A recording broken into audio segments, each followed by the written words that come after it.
Welcome to Beg to Differ, the Bulwark's weekly roundtable discussion featuring civil conversation across the political spectrum, from center-left to center-right. I'm Sonny Bunch, culture editor at The Bulwark, and I'm sitting in for Mona Charen this week. She's off. She's enjoying her vacation, but hopefully you can hang with me. Joining me are regulars Bill Galston of the Brookings Institution and the Wall Street Journal, Linda Chavez with the Niskanen Center, and Damon Linker, who writes Notes from the Middle Ground on Substack. You can normally find me hosting the podcast The Bulwark Goes to Hollywood and Across the Movie Aisle. But we're talking news today, which is always fun for me. Welcome, everybody. Thanks for being on the show. Hello. Hi. Good to be here as always. Let's start off with what would have been the big news of the week and the upcoming weeks, as a matter of fact. And that would be Fox News itself. At the last minute, the network bought itself out of the embarrassment of having to have Rupert Murdoch, Tucker Carlson, and Sean Hannity testify in Dominion Voting Systems defamation case. First Amendment attorneys are calling the record-setting $787.5 million settlement deal as a blowout in Dominion's favor. But some were disappointed we wouldn't get to see the full Fox humiliation. I'll lay my cards out on the table first. I feel like this is a pretty straightforward win. Fox gets hurt, and hurt badly. I'm sorry, $787 million. That's a lot of money, no matter how much they have in reserve, whatever.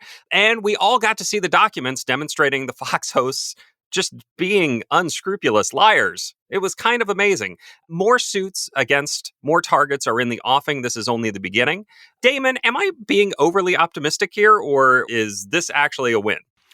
Well, as the podcast's arbiter of relative optimism, I will weigh in and say, no, you are not being too optimistic. I actually thought this was a very good outcome, and actually a better outcome than going forward with a full trial and then having, 3, 4, 5, who knows how many years of appeals before any kind of a penalty was assessed. As you said, we already had a lot of discovery, and we have other lawsuits coming down the pike, which will have their own discovery. So I think most of the facts will get out there into the public sphere. We will hear about it. We will see the memos, the emails that we haven't seen yet. And frankly, most people who are informed about the news and have an open mind to kind of judge reality as it truly is already know the truth here. The people who most need to learn that truth are precisely the people who will refuse to hear it in whatever form it emerges. So for me, the most important thing about this whole episode is the potential for the penalty to be painful enough for the Fox Corporation, behind the scenes, never admitting anything publicly, but within the corporate world of the business, they give the message to the Tucker Carlsons and the rest of the Sean Hannitys and so forth, don't let this happen again.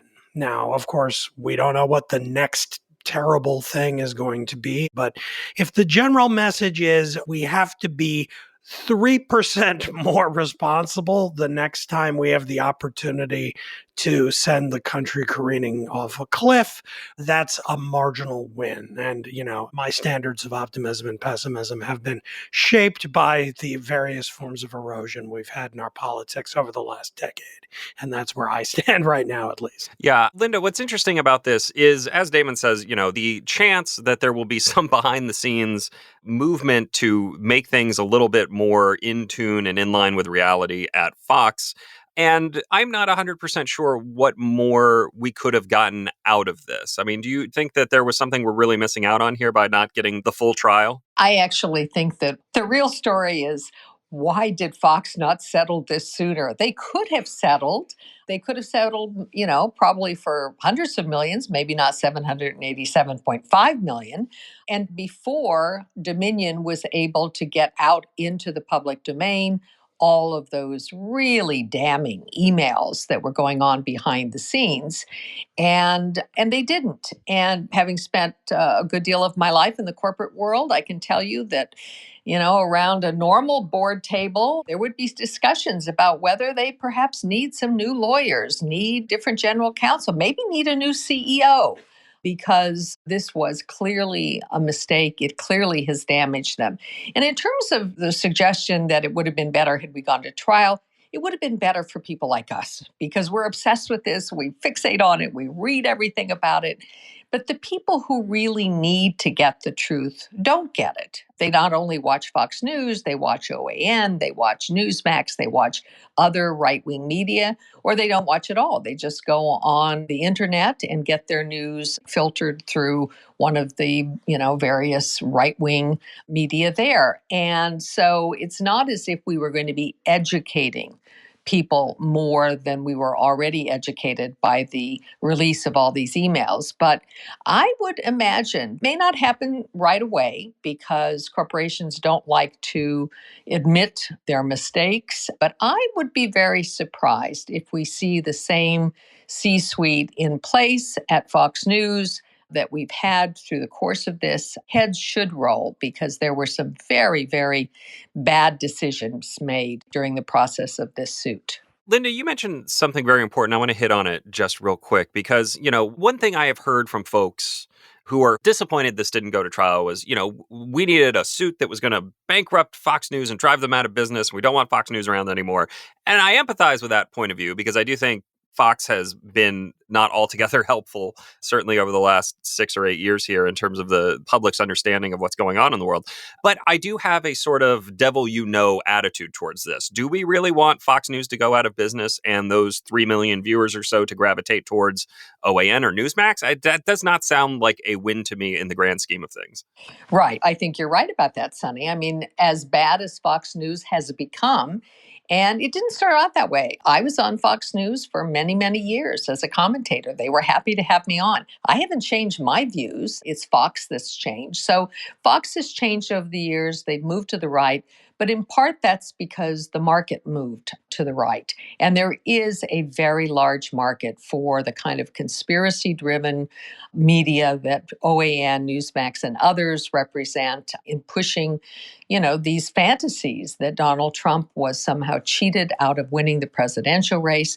But that's just the beginning of it. I mean, what's been most disheartening to me in recent days is the way in which Fox News has handled the leaks of classified documents with the young man who was in the National Guard who put his access to secret documents up on a private chat room. That then gets picked up. Some of the documents get altered. They become Russian disinformation. And then they are aired as news by Tucker Carlson and others. So Fox is a bad player here, but it's probably not the worst that there is. And I think we have to be careful about talking about punishing media outfits, even if we don't like what they do, even if they don't rise to the standards of normal journalism. We do have free speech in this country. And so, again, I think this was a good outcome. I think we're going to see more good outcomes out of this Smartmatic suit and out of some of the individual suits by Smartmatic and Dominion against people like Rudy Giuliani, Sidney Powell, and Mike Lindell. Bill, there is a, demand problem here, right? It's not like Fox News exists in a vacuum. There is a desire for this reporting that kind of reinforces biases in a way that is possibly or very obviously inaccurate. Well, there's no question about that. But at the same time that there was a demand problem, I think Fox feared that the demand would go away. One of the big takeaways for me is how scared Fox was of losing its market and how much that drove their behavior. We will never know how this would have played out if Fox hadn't made the early call for Biden in Arizona. But the negative consequences of that, I think, drove them to overcompensate in the post-election period in all sorts of ways. For me, the bottom line is whether, and if so, how, the resolution of this controversy will affect Fox's behavior. Because how Fox behaves does have an effect on what its audience thinks. The relationship between Fox and its audience is reciprocal. What the audience thinks drives how Fox covers events. But similarly, I believe how Fox covers events influences within a pretty broad range how its audience thinks. And one optimistic possibility is that the outcome, the expensive outcome of this affair, will, as some other people have already suggested, improve Fox's conduct and its relationship with the truth, or at least a permissible interpretation of the facts, in a positive way, I can imagine a not so positive outcome where the message goes out, stop using email. We don't want our internal deliberations to be discoverable anymore. So let us make sure that if we conduct these conversations, let's do it face to face, or let's do it in unrecorded and undiscoverable telephone calls. And I'm enough of a cynic at this point to believe that there's a non-negligible chance that the don't do it on email, don't do it for the record on paper response will be an important part of the total response. I hope I'm wrong about that, but I fear I'm not. No, I think JVL described that as the Tony Soprano response to this situation on another Bulwark podcast. Pick up a phone, don't send a text message, don't have something that can be easily traced. You got to be sneakier than this. Exit question here for Damon is, I spent a lot of time in journalism in my professional career, pretty much all of it. The reason I was convinced that Fox News would settle this sooner rather than later, frankly, I'm surprised it went as long as it did, much like Linda. I couldn't believe it. I've never seen a single organization violate as many of the precepts the lawyers give you in every single libel, slander, defamation conference that you sit in as a journalist to learn how not to get sued into oblivion. You are a writer. You've been, I'm sure, to some of these things. Did that not jump out at you as well as this whole thing was unfolding? Oh, sure. I mean, we in the media who are critics of Fox and a lot of the trends we've been discussing in right-wing media are sort of accustomed to saying this, but the fact is it's true that Fox does not behave like a journalistic enterprise. We sometimes throw that around. Oh, it's not even journalism. It's not a news organization. But I think this whole event and the discovery that we've gone through with the suit has demonstrated that this is in fact true. This organization does not behave like an actual journalistic news organization. And in fact, when arms of the organization do behave that way, they come under attack by the people who command the largest salaries at the most outward, forward-facing personalities in the business. That simply is not the way it's supposed to be done. And so I'm not really surprised, given the totality of what we found out, that they ended up in this mess, because from top to bottom within the organization, they simply do not behave like journalists. And how does one summarize what it means to behave like a journalist? Well, there's a kind of baseline presumption that is rarely expressed, but that everyone in this organization wants to get it right, that we care about the truth, and that editing involves forcing reporters to go back and get another source to verify the facts, make sure you don't embarrass us and make us have to print a correction, let alone a retraction, make sure that there's no way in the world that we could ever be accused of intentional malice about what we're talking about. And these are the walls through which Fox crashed. And one gets the sense from the glimpses that we've seen behind the scenes that although there are less egregious examples on stories with less prominent angles to them, one really gets the sense that this is just the way they operate all the time. And if that's the case, then the normal standards that, Sonny, you're talking about simply don't apply within the organization. And so what I was saying in my first response about the possible minor good outcomes that could come from all of this might be the reimposition of some of that, a little of that behind the scenes, if for no other reason than trying to protect the company from this kind of exposure going forward. There are only so many times that you get hit with a nearly $800 million penalty that you're going to be able to continue with your approach. That might not be fatal, but it certainly is going to hurt. And at some point, could very well make the company uninsurable for these kinds of damages. And that in and of itself is very dangerous as a business proposition. Yeah, I would love to read a long, in-depth piece on the state of libel insurance at Fox and just to see how that is going. But that is for another day. April is National Financial Literacy Month. What is financial literacy? It's applying different skills effectively, including managing your finances, budgeting, and saving. It just so happens the Cumulus Podcast Network has 3 great podcasts to help raise your financial IQ.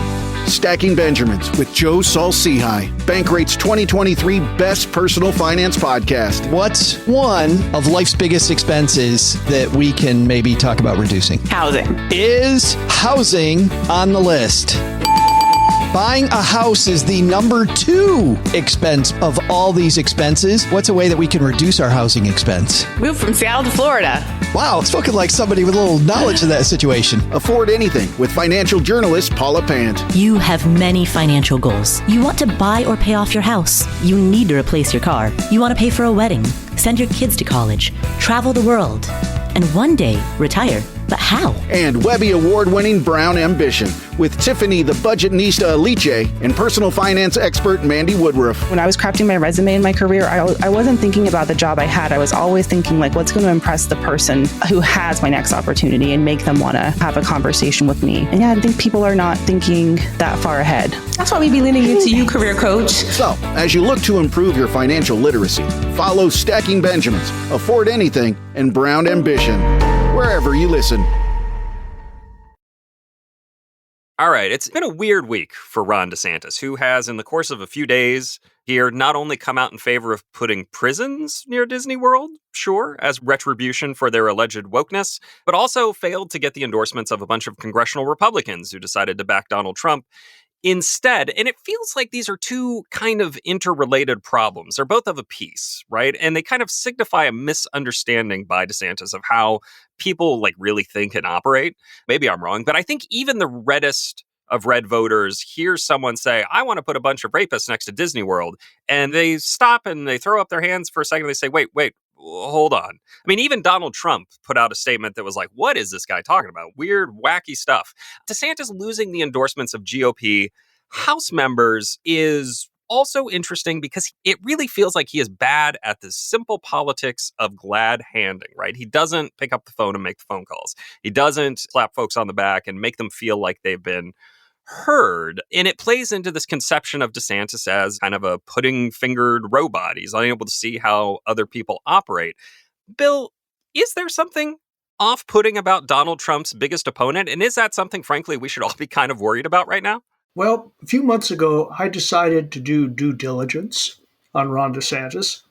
So I sat down and watched a couple of long speeches that he gave to very friendly audiences, including a speech that he gave at the most recent National Conservatism Conference, which was in Florida. And I have to say that there was something peculiarly charmless about those speeches and passionless in the audience's response. He deflated rather than inflated enthusiasm as he talked, in part because his speech was almost constantly self-referential, even more so in some ways than Donald Trump's classic mode of discourse, in part because he displayed no noticeable sense of humor, in part because he came across as cold and unfeeling, feeling not even the warm sentiments of his audiences. And I shook my head after a couple of those due diligence hours and wondered whether someone who seemed even more charmless than Richard Nixon on the stump, and I'm old enough to remember Richard Nixon almost from the beginning. I spent the first 10 years of my life in his congressional district and was actually alive when he defeated Helen Gahagan Douglas in Southern California to begin his political career. And to say that someone is inferior in charm to Richard Nixon is, I think, to say a lot about someone's ability to connect. He is very well organized, calculating, knows how to use power, but knows, as far as I can tell, nothing about the political art of creating and sustaining relationships, which in politics is partly an illusion. but it's a necessary illusion. And if he is going to get anywhere on the national stage, he has to do better with the basics than he has been doing. I've read a few articles to the effect that he really doesn't bother to speak even with major donors. I've read that when people he knows are sick, he tends not to reach out to them. I really wonder how far he can get unless he learns very quickly to do things in public and in private that he has conspicuously failed to do throughout his political career. I think he must have been shocked. It isn't just random members of Congress who failed to endorse him and stepped up to endorse Trump instead. It was members of the Florida delegation. That was I have to say that Trump's usual weapon of choice is the shillelagh rather than the stiletto. But that was a stiletto move and perfectly timed. I just think at this point, the Trump folks are a lot better at the blocking and tackling of politics than the DeSantis folks are. And it's not clear to me that he has anyone of real stature advising him to behave differently. There was a long article about his former senior counselor, Susie Wiles, who has now shifted to a similar status with Donald Trump.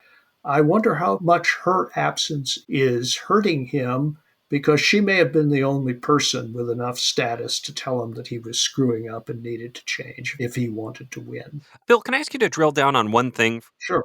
You mentioned he's self-referential. What specifically was it that jumped out at you as self-referential? A standard DeSantis speech, as far as I can tell, is a litany of all the great things he has done. And it takes the form of, I did this and I did that and I did the other thing. It's like beads on a string, and everything is about what he's done and how wonderful what he's done has been with Trump. For all of his narcissism, you get the sense that he really thinks of himself as acting on behalf of others who are like-minded. And so when he says things like, I am your voice, I am your champion, however sincere or insincere or emotionally opaque even to him that statement may be, he draws people in. He gives people the sense that he's the leader of a movement or even a crusade.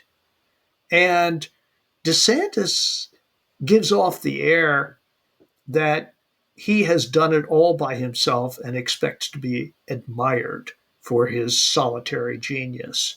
And not bringing people in with you is a cardinal sin, I think, in politics. Yeah, it's a real problem for him, I think. Linda, as somebody who has worked in the political and corporate worlds, the thing that jumped out at me about this whole story was him just totally botching it in terms of talking to other politicians. How can a politician be bad at talking to other politicians and be as successful as Ron DeSantis has been? I find this mind-blowing. Yeah, it is a little bit mind-blowing. But of course, the stage in Florida, as big as it is not the same as the national political stage. And I do think these problems with interpersonal skills are going to be the undoing of him. Congressman Greg Steube from Florida apparently had a very severe accident. He fell while tree trimming and was in the hospital severely injured. He's part of the Florida delegation. He's one of the people that Ron DeSantis needs in order to, have some sense that he represents his own state as well as his ambition to represent the country. And apparently, after he fell, he didn't hear a word from Ron DeSantis. He said he's actually never heard a word from Ron DeSantis in DeSantis's tenure and his tenure in Congress. But he did get a call from Donald Trump asking him how he was doing. It's those kinds of little things. Maybe they shouldn't be significant, but I can tell you from my years in politics, that kind of personal connection in something that is not asking you for a favor. You're not asking for a vote. You're not asking even for an endorsement. You're just expressing normal human kindness and warmth.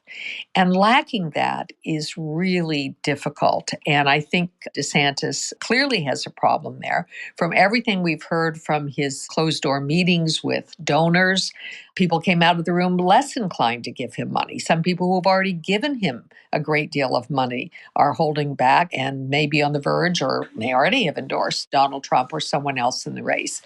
I'm going to be very bold here. I'm terrible at political predictions, so this prediction plus $5 might get you a cup of lousy coffee at one of your local coffee hangouts. But I'm going to predict that Ron DeSantis is not going to be the nominee of the Republican Party. He is just not connecting either with the political class or with ordinary voters in a way that will carry him through states like New Hampshire and Iowa, much less onto the national stage. The DeSantis thing is interesting to me because it sounds, Linda, like what you're saying is he needs a human warmth and compassion person. Some politicians need a body man. He needs a guy to remind him what the actual human response to various things is and what he needs to do to not alienate folks. I think that's right. I mean, I think he needs charm school. He needs to learn how to be more charming. He needs to learn how to smile in a genuine way. When I listened to Bill describing his self-referentialism, all of the things that he said about Ron DeSantis, you could say about Donald Trump too. There's never a speech in which he doesn't take credit for, the sun rising in the morning. But he does it in a more entertaining and engaging way. It's not like he is reading from a list of bullet points that he's decided he has to make. It's done in a way that actually more connects with the audience. So just spending some time with people, learning how to react in a more engaging manner. Again, looking at people, smiling, being willing to spend time. I ran for the Senate. I know how tough that is. Despite what it may sound like on this show, I'm kind of an introvert. Put me in a room with strangers, and I generally find one person and go into the corner and spend the evening with them. But you can't be that way when you're running for office. And he's got to figure out a way to be able to connect with actual voters and with the people that represent those voters, because most of the people who get elected to office do have a better way, and they sort of expect that fellow politicians are going to behave in a political manner, and Ron DeSantis doesn't. Damon, if we had a time machine, we could move up the Florida primary to next week. Everyone's voting next week in the GOP Florida primary. Do you think DeSantis would have a chance against Trump right now, or would he get blown out of the water? Well, on that specific question, I don't know, because I haven't seen any polling in Florida. I don't know. We're just talking vibes here. Just vibes. Well, on vibes, clearly DeSantis is quite popular there, or at least he was as of last fall, given that he won re-election by 19 points after barely squeaking in just 4 years earlier. So he converted a lot of people.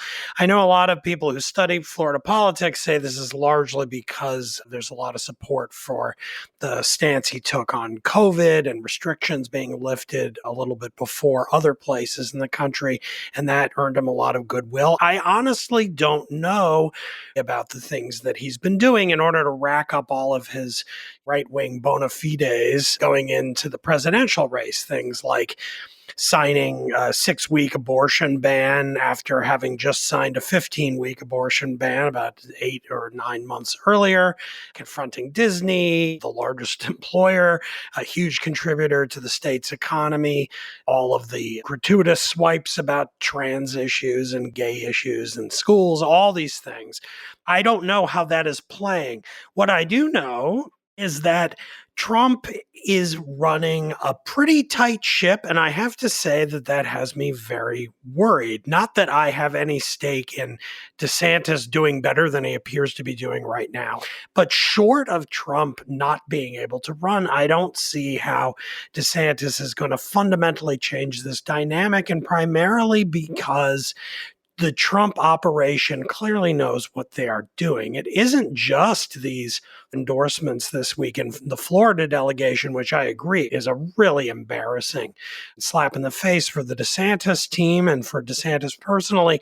But in the general endorsement run up around the country already, and again, it is absurdly early, but Trump has 45 House endorsements to DeSantis's 3. And in the Senate, Trump has 9 and DeSantis has 0. That's momentum. I wrote an op-ed a couple of months ago for the New York Times in which I argued that as bad as DeSantis is, it would be better for the country if he were the nominee over Trump, because Trump has distinctive things about him that make him an especially unfit and dangerous commander-in-chief, and we don't want him near the White House again. That got a lot of angry responses from liberals who often kind of reverted to the line that the reason why we don't want DeSantis in and why he's even worse than Trump is that he's competent. And I agree that in wielding power, he's shown, at least at the level of the state of Florida, to know how to get a lot of things done. But one of my rejoinders to that line of criticism was, I see all kinds of evidence that the Trump team has learned their lessons. The people around him understand that Trump kind of got outsmarted repeatedly throughout his 4 years, and they have been scheming and planning and organizing to do very different things if he can manage to win again. And I am troubled to see that he has a team as competent on the campaign side as they are already showing themselves to be. Mind you, in a period right after the man was indicted, which, by the way, has also helped him in the polls. I joked yesterday on some of the social media platforms that, the latest poll in New Hampshire shows Trump up 12 points and DeSantis down 20 from like 2 months ago, which just goes to show that the thing Trump needs to be blow out New Hampshire is to be indicted on February 1st, 2024. It's an upside down, crazy world on the Republican side in this era, and you need no more evidence than that little factoid. But I'm disturbed by the surprising degree of competence that I'm seeing from Team Trump this early and what that could portend for the future. Yeah, that's fair. Bill, you said in the chat here you do have a Florida primary poll. So what are the numbers looking like? Well, I have a lot of respect for the Emerson poll, and one that was made public on March 17th, just a month ago, had Trump 47, DeSantis 44, within the margin of error. Now, that's not a great result for DeSantis, because not being well in the lead in your home state after blowing out your opponent by double digits in the gubernatorial election is hardly a ringing endorsement, but it's not a total disaster either. So let me just tie this off with a handful of comments. I've been in 6 presidential campaigns, and I can tell you a few things. First of all, being a governor of a state is AAA ball. And when you venture out onto the national stage, you're in the majors, you're in the bigs, and the pitchers are pitching a lot faster. And it's a real adjustment. It's an adjustment for anybody. And especially if you've become the master of your own domain, but don't know all that much about the rest of the country.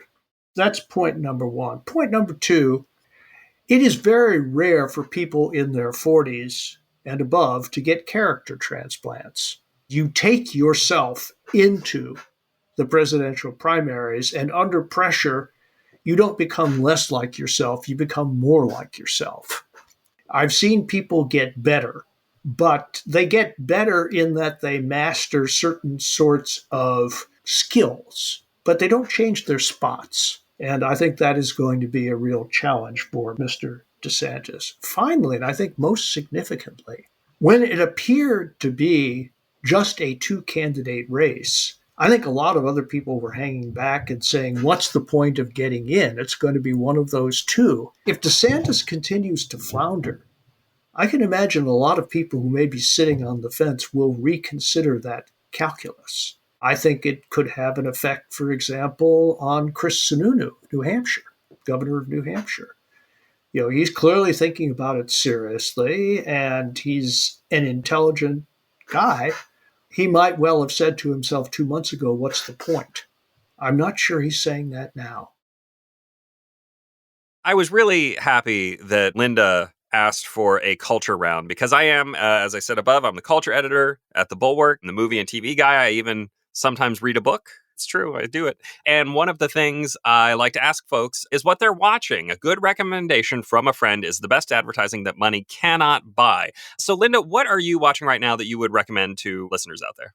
So what I'm watching right now, actually, I just finished watching the 2 seasons, and there is apparently a 3rd season that's either coming or is available in Europe, but not here in the United States, is a Belgian TV series called Public Enemy. And it is a Belgian-French language production. It is about a serial murderer of children, no less. So it doesn't sound necessarily like many people's cup of tea.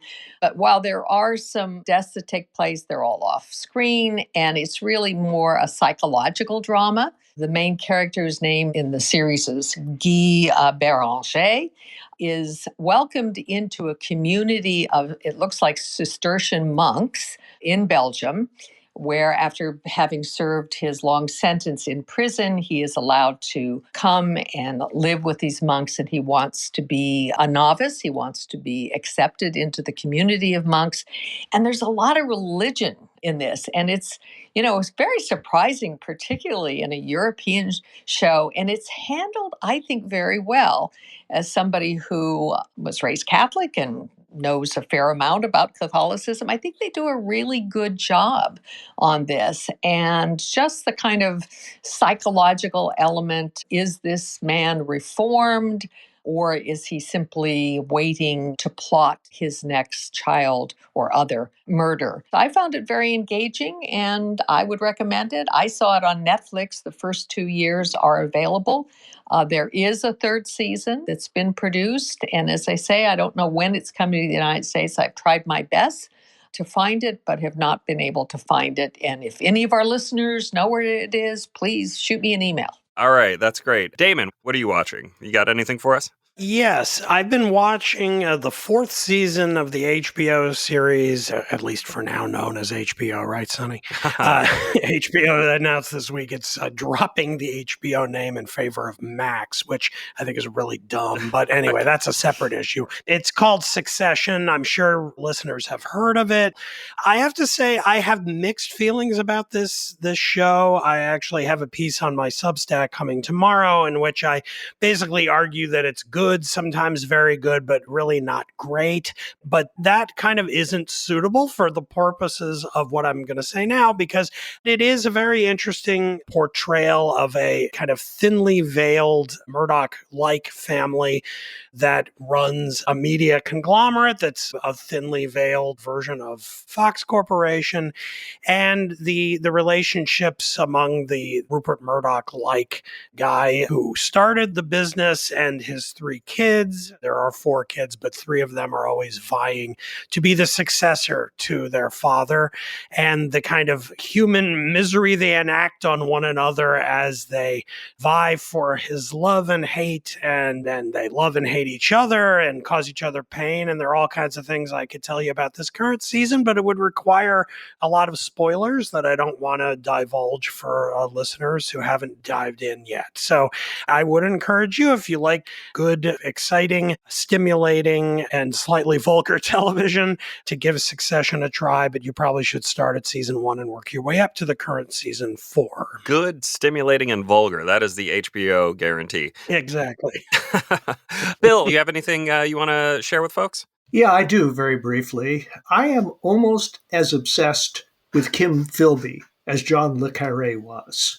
I just find the story endlessly fascinating, and to my good fortune, a wonderful British author by the name of Ben McIntyre has written a series of books about different aspects of the Philby affair as well as other famous spy episodes. And I have just begun watching a show called A Spy Among Friends, which stars Guy Pearce as Philby and Damian Lewis, whom I find a very watchable actor, as Nicholas Elliott, who was Philby's closest friend and who was the man sent to beard Philby in Beirut when Philby's guilt finally became established beyond a reasonable doubt. That trip ended, this is not a spoiler because everybody knows the story, that trip ended with Philby decamping to Moscow. And the question has always been, did Nick Elliott, in effect, send him a signal that it would be better for everybody all around if Philby simply left? Or was Elliott sincerely trying to get a full and definitive confession from Philby, which he was in the process of doing? Elliott has always insisted, and I quote, "He just gave me the slip." And a number of cynics in the British establishment who always thought that Philby had been protected for decades because he was, quote, one of us, never quite believed Elliott on that point. And that's really what the series is about. And as a human drama, I find it endlessly fascinating. What service is that on? Yeah, it's on MGM Plus. That's a great recommendation. Thank you. I will very briefly state the case for the movie Tetris. Yes, that's right. The movie based on the creation and the distribution of the 8-bit Game Boy game Tetris, because it's not really about a game. It's not a movie about a video game. It is, but it isn't. Really, it's a movie about international politics, the triumph of capitalism over communism, the way real competition lifts all boats, right? And aside from, kind of fluffing my own personal ideological biases, it's just a really fun, well-done movie. It zips along from beat to beat, moment to moment, despite being almost entirely devoted to meetings and contracts and legal disputes. I mean, it's really just a fantastic piece of writing and directing. It's on Apple TV Plus. If folks want to check it out, highly recommend it. It's a lot of fun. All right, before we get out of here this week, let's do highlights and lowlights. Highlights and lowlights. Damon, what do you got for us in highlights and lowlights? Well, my highlight of the week is an essay in the latest issue of Leon Wieseltier's quarterly journal, Liberties, which I would like to almost offer as a separate independent plug just for the journal, which is consistently incredibly good. If you subscribe to the paper edition, it's like you receive an entire book 4 times a year. It's a really thick compendium of extremely thoughtful writing by some of the smartest people around. And the latest issue has a really excellent essay by my former teacher and friend, Mark Lilla, titled The Once and the Now, which is a really deep, very erudite exploration of the phenomenon of nostalgia in human life, and specifically the role of political nostalgia in politics. And it's an incredibly rich topic and a very rich essay that ranges incredibly widely over the whole range of Western civilization and thought, and then kind of wends its way toward a conclusion that reflects in a very stimulating and ominous way about the role of political nostalgia in 20th century totalitarianism and in contemporary Russia and China.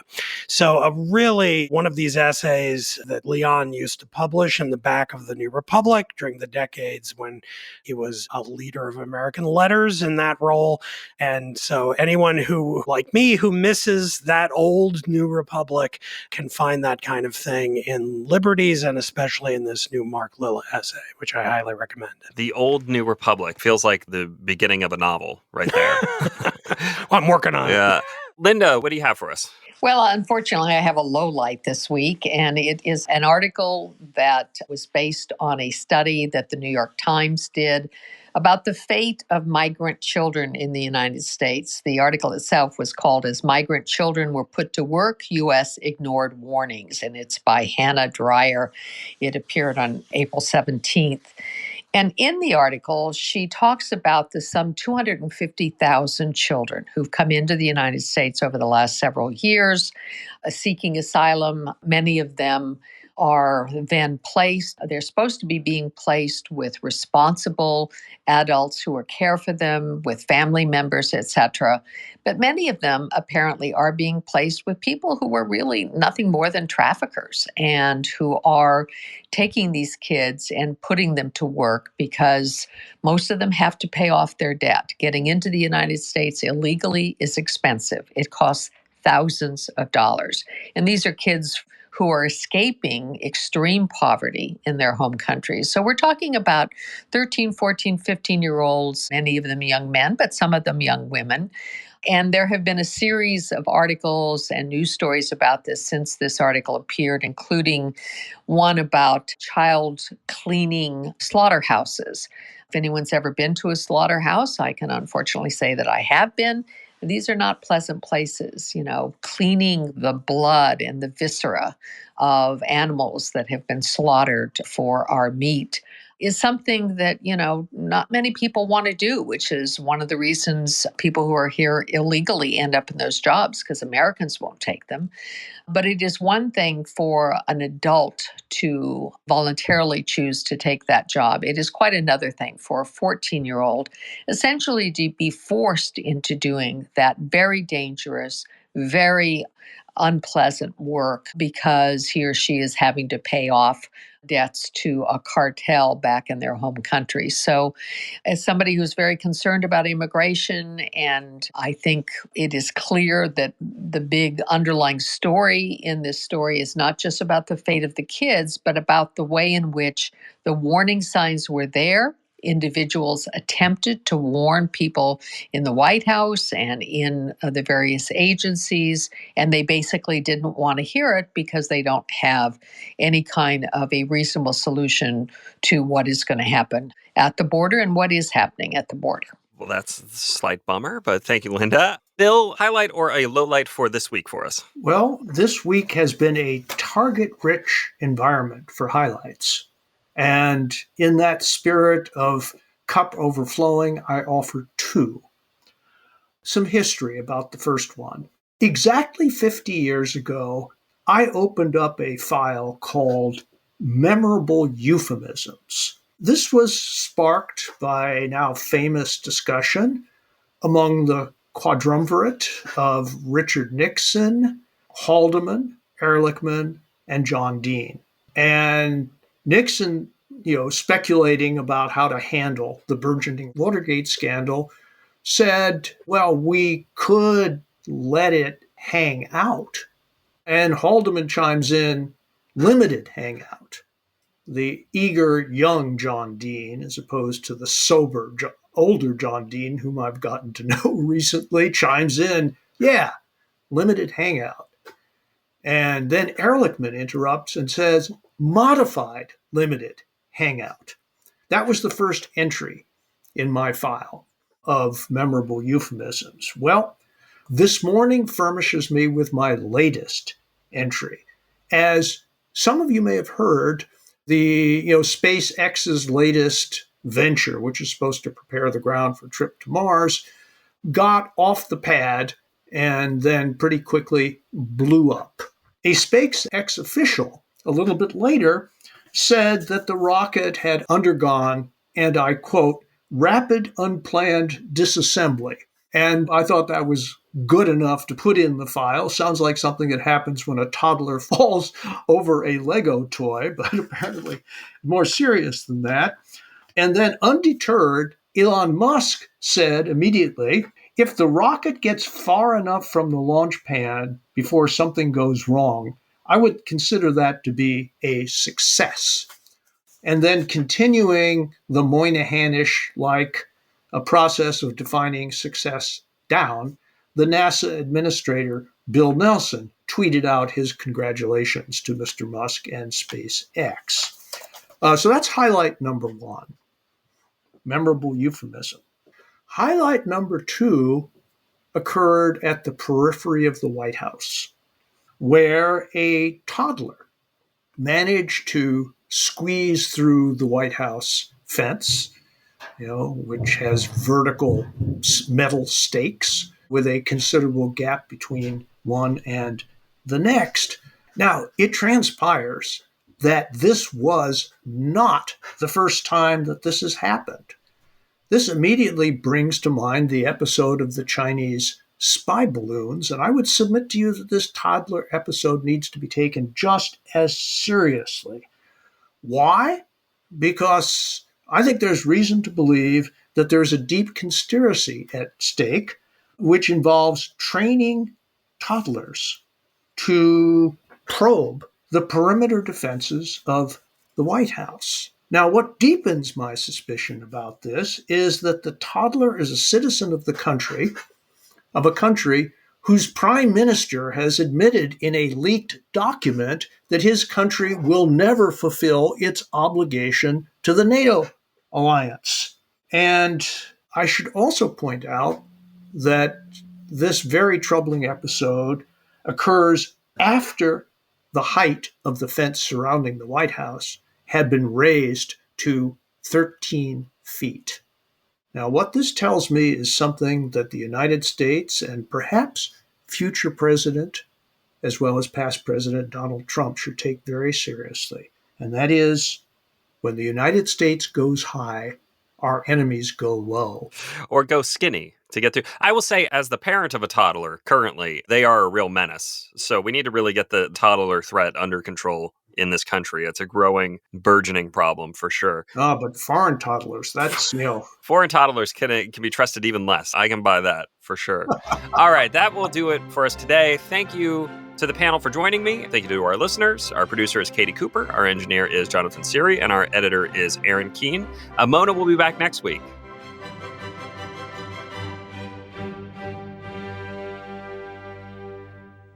Dissecting politics with exclusive interviews, commentary, and humor. Useful Idiots with Katie Halper and Aaron Mate. Check out this story that comes via wedding planner Georgia Mitchell. I'd say that's a deal breaker if you were to catch your partner being breastfed by their mother. The thing is, she's hearing this secondhand, so right. We really... The responsible journalist in you, Aaron. It's just an allegation. Yeah. None of my sources have confirmed this story. Right. So... terrible if true, and definitely a deal breaker. Useful Idiots, wherever you listen.